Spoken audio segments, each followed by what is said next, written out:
Hello. G'day, Troy. How are you, mate? How are you, brother? You good? I'm very good, bro. Very How are you good. getting on? Yeah, I'm healthy, which is the main part. How about yourself? Bro, fit, healthy, at home with a newborn. Can't, like, there's nothing better than that, bro. But I'm really excited to jump on this call with you, brother.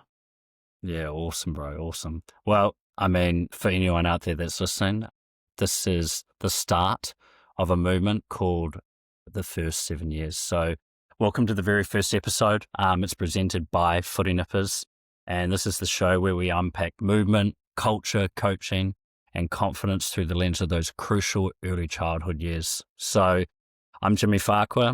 I'm one of the co-founders of Footy Nippers, and this is Troy. Kia ora te whānau, ko Troy Takongiwa. My name's Troy Nathan. I'm a coach, parent, and a proud Māori. Yeah, awesome. I love that. And so, look, we started little bit of a background before we get into it. We started Footy Nippers to give young children the movement, confidence, and connection that they're missing today. And in this first episode, we want to take you right back to the beginning. We want to tell you about how Footy Nippers was born, where the problems exist, where we believe we can make a difference, and ultimately why this movement matters. So, if you're ready, Troy, let's get into it with episode 1. Let's go. So I think first and foremost, anyone that's going to be listening to this is going to go, who the bloody hell is Jimmy and who is Troy? So as a starting position, I'll introduce myself. Yeah, so my name's Jimmy Farquhar. I was brought up in Palmerston North, New Zealand. Good old Palmy. I went to university in Otago and then moved up to Auckland for work. After that, I always had a passion growing up for sport. So I did have a corporate job initially to start with, worked at ASB Bank. But my passion has always been, how do I drive sport? How do I get more kids active? And how do I help people be healthy and fit? So being in tech for 8 years, I've built platforms that have helped people get recruited overseas. I've helped build platforms that help centralize data, presenting them to top unions across the world. And ultimately where my true passion ended up lying was helping get kids active through sporting equipment. So one of the more recent things I had was a company called GG. So we utilized challenge games, so utilizing equipment at home where kids could kick into the bin or pass at a target, but we layered on gamification because obviously, as we know, gaming's massive for the younger generations. They all game in some way, shape or form. And yeah, with that business, we managed to scale, work with some of the biggest rugby unions in the world, including Haka Rugby Global. And also, excitingly, we managed to raise millions of dollars to help scale that. Where we ended up with that is how do we help coaches worldwide deliver great experiences? Because a lot of the coaches we see at grassroots level, parents or volunteers, 80%. So that obviously has been the journey. And one of the big things we saw in that journey was there was a lack of options for kids between the age of 18 months to 7 years old. So yes, a lot of clubs and a lot of sports start at 5 years old, but a lot of the time kids are not ready for the approach that we believe they provide. And we really need to find ways to excite them and engage them in a level that they understand that gives them the best chance and the best push to join clubs and get more active. Because if you start them early and you do the right things, you prepare them for a life of healthiness as well. So that's a bit about myself. And I'm also a very, very proud Kiwi as well. Nice and bro. Kia ora whānau. I'm Troy Nathan. Born and bred in New Zealand. Very fortunate, just like all Kiwis back in New Zealand. I was born with a rugby ball in my hand when I was 4 years old or even younger like that. So everything I did was just with a ball in my hands, play with my younger brothers, my neighbours, all my best friends in the backyard. My dad's Māori from Ngāpuhi. My mum is half English, half Irish. So back in the day, my grandparents had migrated to New Zealand, and just throughout my upbringing, I had a sense of the world map on my fingers. It was actually seemed quite small. And it's funny you say that from a kid from New Zealand. So I'm a very proud Māori. My upbringing, my whānau back in New Zealand instilled me with a lot of Māori values, which I still carry today. Throughout my high school experience, I was very fortunate to be selected in those teams that sometimes people don't make. Like every year, I continued on. My dreams become more realistic, and I think it was about the age of like 14, 15. I knew I could have a really good crack at professional rugby. I'm very grateful for the upbringing that my family had. They always supported me in whatever I wanted to do. So I started off in New Zealand, playing professionally for 6 years. At the age of 23, my grandfather just took me down to the embassy, got me an Irish passport and said, look, mate, there's your ticket to go explore the world. So 23 years old, I signed over in Ireland, where I currently are in the moment. Where I did 4 years there. I did 2 years in Scotland, and I did 7 years in Italy.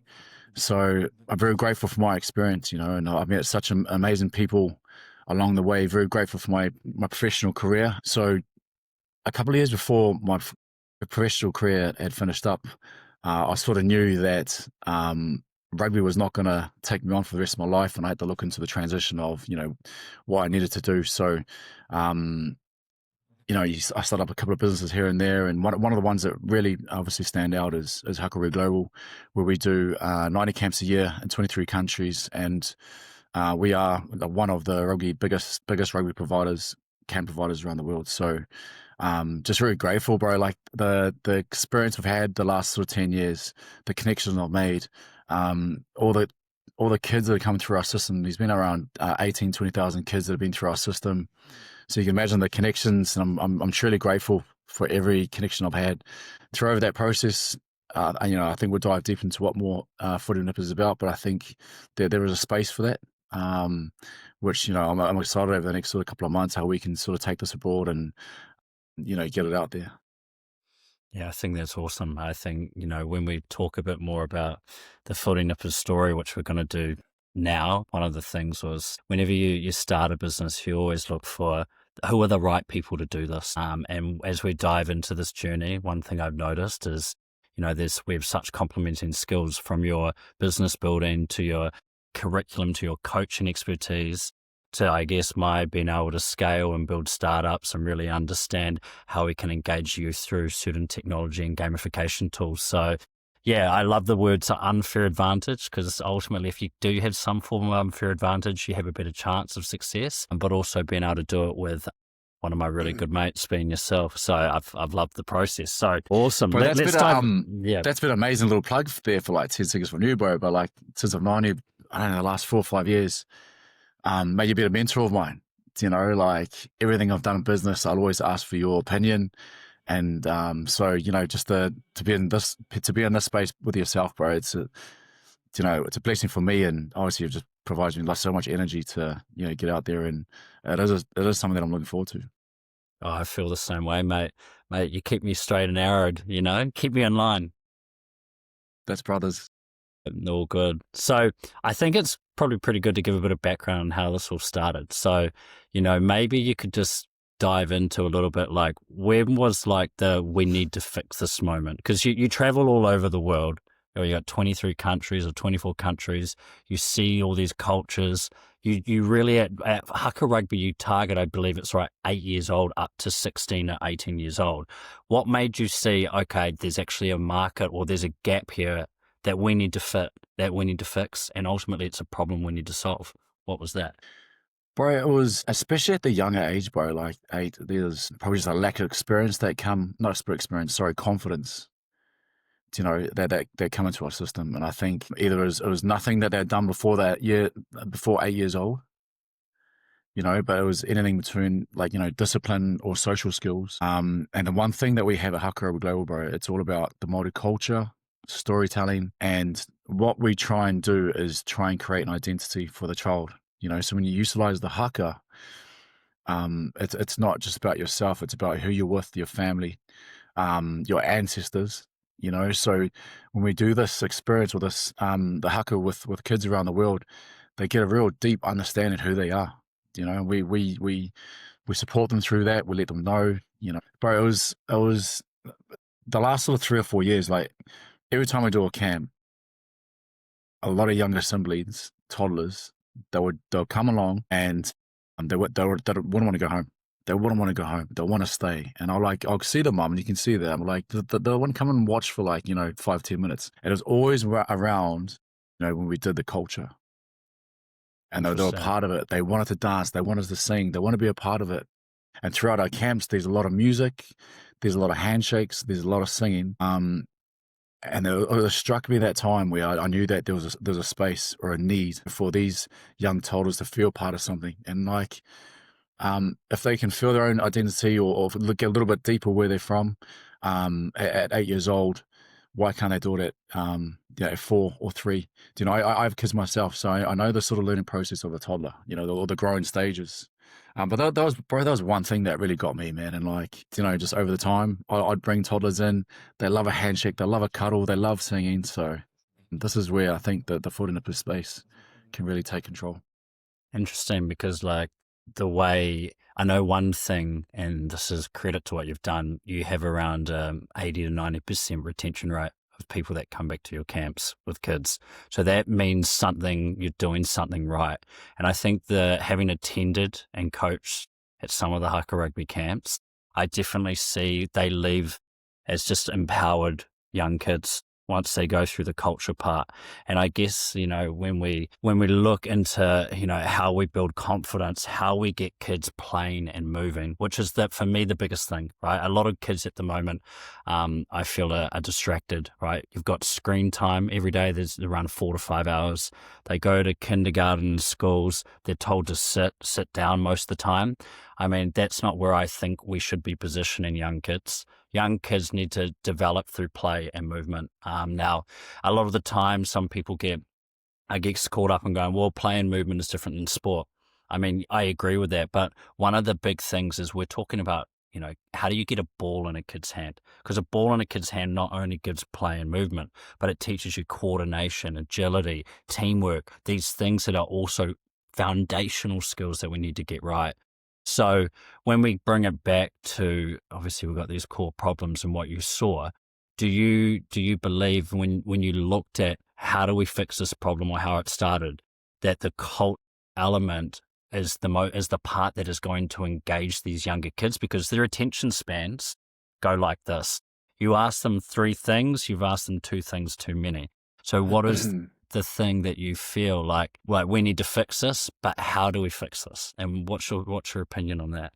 Bro, massively. Like, it's even until we go to like the ages of 8 years old, like the fun, like if you look at like a fundamental skill of like a catch and pass, for example, you can't do it any more than like 3 minutes or else to zone out.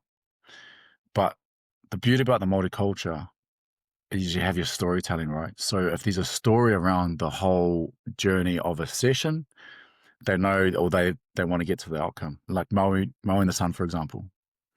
If you were I love that story.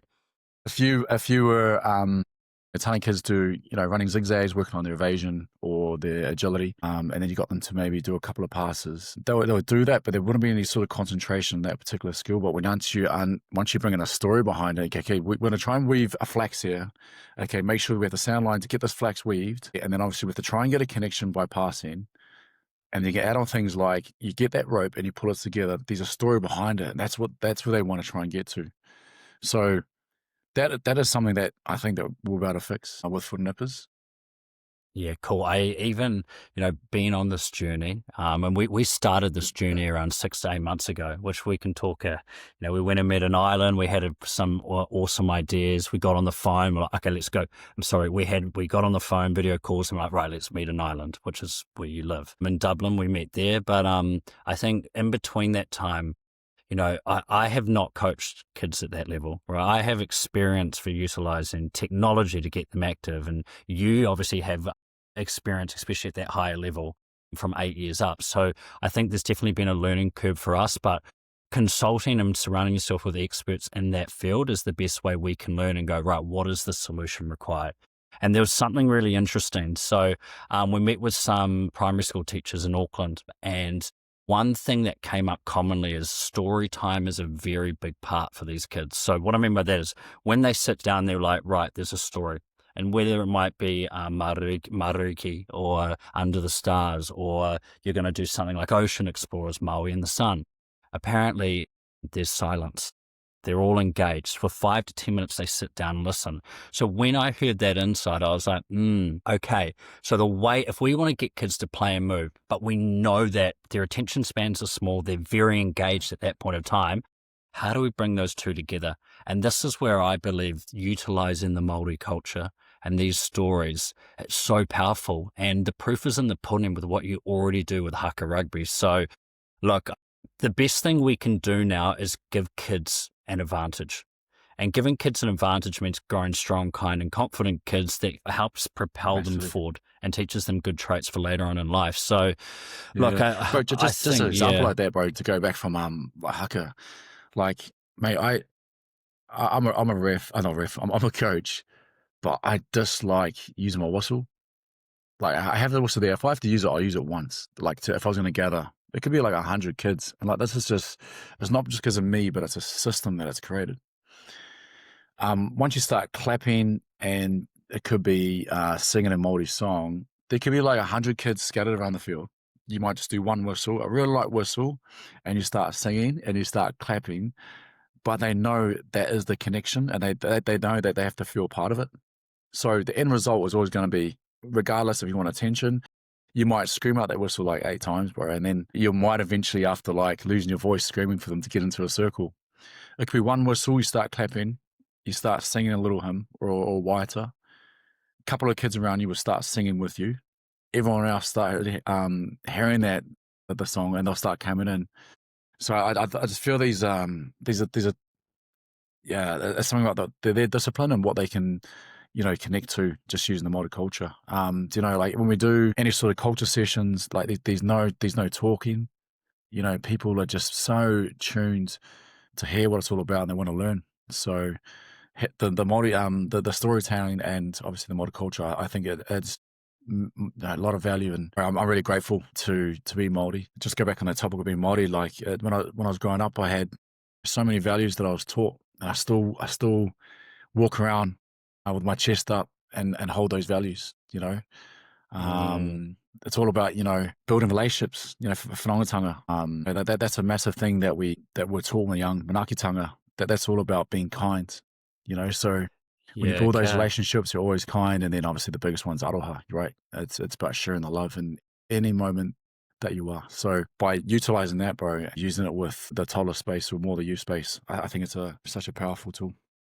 I got a question for you. Why, you have all these camps with haka rugby, and I've seen the culture is a big part of it, and the rugby is the other big part of it. Why is it so attractive to, I don't know, countries in Europe, Netherlands, Sweden, and, Māori culture is derived from New Zealand. You don't actually operate any camps there, but it's just massive. I couldn't believe how big it was when I saw it. Like, why is it so big overseas? Why do they get around it so much? Is it because of the haka, the All Blacks? Like, there are elements Yeah. of that, I would say, that come into play as well. Bro, it's grateful for the All Black legacy. They've got such a powerful team brand behind it, and all the brothers that played in that black jersey. We say thank you to them for all their hard mahi, for all their success. But that's on the field. The way they show themselves off the field, the respect they have for everyone, how humble they all are. I've met a few. I went to school with a few. They're all humble. And so wherever you leave New Zealand, you always represent New Zealand. So just being proud from where you're from, but you have to respect. As soon as you land in one country, you have to respect that place. So I think it just comes down to we're such a small country, bro. But we still hold a massive responsibility wherever we are. Even if you get onto the dairy down the road, you're proud to be Māori, but you have to represent who you are. Being polite and being thankful and all those things, I think, is really important. Like, even when you're overseas, Kiwis, they're lovely people and they're polite. And I like it when people say that, because I hope that the majority of people are. Obviously, you get some that are not, but that is good. Okay, awesome. I think in terms of the next point, like, to bring it back to the core of why we started Footy Nippers, obviously we saw some problems. And I think from that point of view, I think the main problems that we saw and we spoke about were, obviously there's a lack of culturally inclusive programs is one thing. The other thing we saw is that there's rising screen time and anxiety within kids at a younger age. And obesity is nearly almost tripled since 1975. Which is absolutely crazy. And then the other side of that is, the more we speak to parents, the more we see that there's a lack of options, and what I mean by that is options to give their kids the best foundation. So when we talk about Footy Nippers, everyone goes, oh, it's just a sports program. Well, it's not, right? The thing that we really establish when we're deriving who we are and our identity is we're actually teaching the foundation for sport. And I guess on top of that is there's a world of stats to support that, but how do you actually deliver something that solves that problem? And I mean, obesity is a big problem worldwide, of course, and screen time is a big problem. You can't directly solve that, but what you can do is provide the tools and resources to essentially decrease those stats, which are, in my opinion, a major problem. Do you see it, when in terms of Footy Nippers, do you see it as more foundational? Do you see it as more you learn about the culture, more about sport? I'd love to get your opinion on where you see us positioned and why we are, I guess, positioned to take this market and make a massive difference. Bro, we want to go strong, kind, confident kids, right? So it's good. It has to touch on every part or every touch points, but that's obviously utilizing the Māori culture and storytelling. But like, just to go back to what you were saying, yeah. And I don't like saying this word, and we can take it off if we can. But obviously, COVID gave us a lot of setbacks. Obviously, screen time as well. And don't get me wrong, it's quite hard, man. Like, bro, I'm always on my screen because I have to use it work, right? And I know when my kids see me, they're assuming like, Dad, can you get off that type of thing? So what are they going to do? They're going to be on screen time. So yeah, straight away, we have to keep our tamariki, our kids, more active in movement, because we don't want them being at an obese level when they're at a young age. We don't want that, No. So in terms of Footy Nippers, bro, we're going to make sure that, a lot of kids are moving happily. They're flexible in terms of what they're doing. But also as well, a big thing that I want to try and do is, families crave time together, that connection. And I think that Footy Nippers is all about whānau, connecting their parents, and their kids to a lot deeper level through movement, but also hopefully we can provide a platform where, they're doing it at home without even thinking about it. Yeah, agreed. I think it's a really big part of this is not only are you coming to sessions, which we'll talk a bit more about the actual what we do and the vision now, but a big part of this is how we can arm parents with the tools to continue these habits up on a weekly basis. But even getting kids to move more, understanding why they find movement fun. That's at the core of what we're trying to do. So, talking about the problems, talking about where we've come from to get to this point, I think it's important to just kind of outline and say what we are doing. So in a nutshell, we are an early childcare sporting program for kids aged 18 months to 7 years old. And we blend the Māori culture and the rugby ball together to create strong, kind and confident kids. Now, there's other options and there's other competitors out there that are more in the football space. There's some that are already in the rugby space. But look, our uniqueness at the moment, we believe, lies in not only our ability to deliver great sessions, but sessions that are culturally enriching, engaging, and they actually make an impact that can be seen. I think from my side of things, there's also the flip side of talking about what is the model for how we want to release Footy Nippers. And that's important because we are building a system, a curriculum that's unique, that's never been done in this way before. But ultimately, we are arming rugby coaches, retiring athletes and parents worldwide to launch their own Footy Nippers business. So we are a franchise model. And the idea is that we, as a franchise, we deliver systemization, and we want to help coaches and all these people across the world generate income and continue doing what they love. Because a lot of the rugby coaches out there at the moment, they volunteer, they do it for free, which is fantastic. A lot of retiring players, and you will be able to add more onto this, they leave the profession and go, what am I going to do next? But they don't want to lose sight of the sport they love and the sport that gave them so much. So, look, I think not only the part I love the most about Footy Nippers is we help people across the whole vertical. And what I mean by that is we give kids a chance to grow, be strong, kind and confident. We give parents an alternative to grow their kids and track their improvement. And we give coaches and the essentially franchise owners an ability to create a business out of the successful model. And as an HQ and as a driving a business forward, I think that's a really powerful thing. We should always be, any form of business you do should have a purposeful mission behind it. And I've been a firm believer that sport is the key. Sport is the reason you and I are here 100%. Interacting now, talking to each other. It's the foundation. And I was so fortunate that my parents, I was playing 5 sports a week when I was growing up, and that was really lucky. But I thank them for that because it shaped me into the person I am today. So look, I think behind the back of this as well is the technology we can build to help parents guide them through this journey, the way that we can touch them in terms of, hey, these are the things we're going to learn today, and really educate them to drive that mission forward. Footy Nippers' vision is massive. Obviously, we're 8 months into the journey, and we're going to be launching our first few classes in mid-February to the end of February, with our first franchises signing on this December. But our vision's big, and I couldn't think of, like I said, a better person to be doing it with. But yeah, like, if you Footy Nippers, what's your vision? Like, where do you see it going from your side? Bro, it's you basically see everything there, bro. But like, firstly, is to give the opportunity to the younger kids, from 18 months up to 7 years. By doing that, I'll see a lot of siblings at our camps that will be flying, being happy. They'll have their own identity, that young age, and that'd be pretty cool. And also as well, like, if they did come into Hakurui Global at 8 years old, they would have built up a strong foundation. Like a good 4 or 5 years. And obviously then it all stems back to our motto. Then also as well, bro, like, bro, I'm a Māori boy from back home, that played rugby. Thought I was going to be a rugby player for my entire life, until the last sort of 4 or 5 years. With Hakurui Global, we help all our brothers around the world with work, and also provide them the opportunity to go and be amongst a network, like a real positive network with parents, clubs, where they can, find opportunity for themselves, get out there, talk to people and find out who they are and what they really want to do in their life, and this is 10 years now, and a lot of the boys have built up some amazing relationships, got some good jobs, their rugby careers into work, the transition has been so smooth. But also as well, I think, like you said, mate, like in terms of the business model, I'd love, my close mates, contacts, the boys that are playing the rugby, to start their own business. Be their own boss.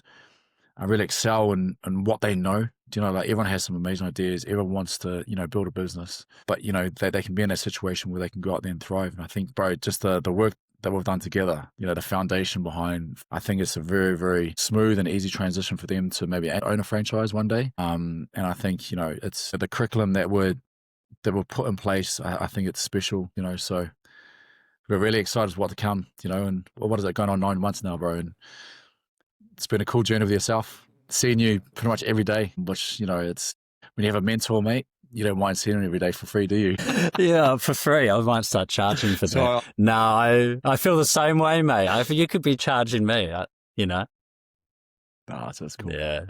No, it's cool. This has been an awesome first episode, as I should say. But I think what we'll do is we'll close it off. But, at Footy Nippers, we believe confidence is built in the first 7 years, and movement and play is where it starts. So with that, I will sign off, and we'll see you around for episode 2.